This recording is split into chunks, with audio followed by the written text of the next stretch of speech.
Jangan melihat ke belakang. Pernahkah kita merasa telah melewatkan Tuhan dan kehilangan kemungkinan untuk memiliki hidup yang berkelimpahan atas semua yang Allah telah sediakan untuk kita hidupi dan nikmati? Terlepas dari semua kegagalan itu, Tuhan memiliki tujuan dan rencana atas hidup kita. Mungkin saja kita kehilangan waktu karena satu atau lain hal, tetapi kita tidak akan pernah kehilangan tujuan yang diberikan Tuhan. Roma 11 ayat 29 katakan, sebab Allah tidak menyesali kasih karunia dan panggilannya. Panggilan Tuhan atas hidup kita tetap tidak berubah. Dia selalu untuk melanjutkannya ketika kita memilih untuk berjalan bersamanya. Tujuan Tuhan dalam hidup kita adalah untuk memberkati kita dan membuat kita menjadi berkat bagi orang lain. Anugerah itu tersedia untuk kita sekarang, terlepas dari apapun masa lalu kita. Yeremia 29 ayat 11 katakan, sebab aku ini mengetahui rancangan-rancangan apa yang ada padaku mengenai kamu. Demikianlah firman Tuhan, yaitu rancangan damai sejahtera, bukan rancangan kecelakaan, untuk memberikan kepadamu hari depan yang penuh harapan.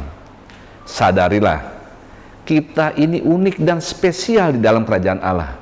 Sebagai anggota tubuh Kristus yang berharga, ada bakat-bakat karunia di dalam diri kita yang dibutuhkan oleh orang lain.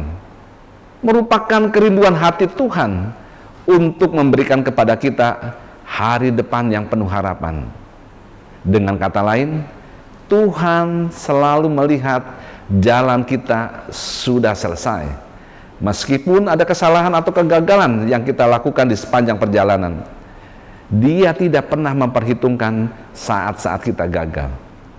Dia selalu melihat kita sejak awal pada bagian akhirnya. Oleh karena itu, kita juga harus dapat melihat bahkan melampaui masa lalu kita jika ingin menikmati tujuan Tuhan dalam hidup kita. Filipi 3 ayat 13 katakan, tetapi inilah yang kulakukan, aku melupakan apa yang telah di belakangku dan mengerahkan diriku kepada apa yang di hadapanku.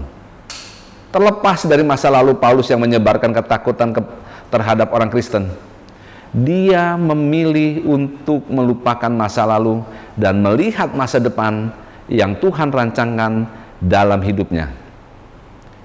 Jika kita tidak melepaskan masa lalu kita, maka yang terjadi adalah banyak luka emosional yang kita alami. Kita derita ketersinggungan dalam hidup yang terkait dengan luka dan kekecewaan masa lampau. Salah satu indikasi kita masih terbelenggu atau terikat dengan masa lalu adalah jika kita mengalami masalah-masalah yang sama atau berulang kali saat membangun hubungan. Padahal tujuan Tuhan untuk kita tidak berubah. Anugerah Tuhan menarik kita untuk menerima kasih-Nya dan berjalan di dalam rancangannya. Roma 8 ayat 28 katakan, kita tahu sekarang bahwa Allah turut bekerja dalam segala sesuatu untuk mendatangkan kebaikan bagi mereka yang mengasihi Dia, yaitu bagi mereka yang terpanggil sesuai dengan rencana Allah. Berjalan menggenapi tujuan hidup kita menjamin bahwa Tuhan akan membuat keadaan hidup kita selaras untuk kebaikan kita, bukan kehancuran. Jangan memandang ke belakang, pandanglah anugerah Tuhan untuk masa depan kita. Tuhan Yesus memberkati.